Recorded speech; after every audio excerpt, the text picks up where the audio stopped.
Madam Rajvi, distinguished guests, friends of free Iran.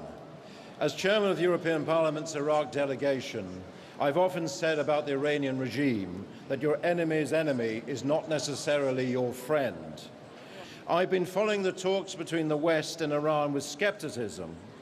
The announced framework for an agreement on Iran's nuclear program poses a great risk, not only to the Middle East, but to the international community as a whole. Iran's centrifuges have multiplied from around 100 at the start of these negotiations to 20,000 today.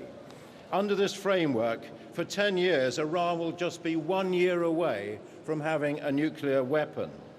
This nuclear agreement smacks of appeasement, with no regard to the Iranian regime's gross human rights violations that include mass executions of political opponents, contempt for women, and brutal repression.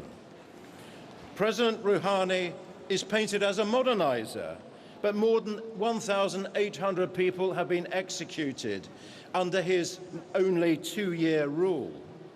250 people alone in April and May this year. Per head, this Iranian regime has the worst level of executions in the world.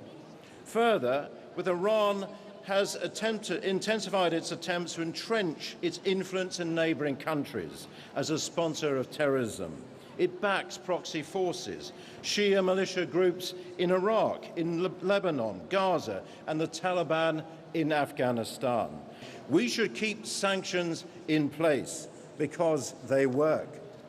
And in closing, I salute the courage of Madam Rajvi and the PMOI in their tireless efforts to hold this appalling regime to account and to create a nuclear-free, secular and democratic Iran that fully respects human rights and the rule of law.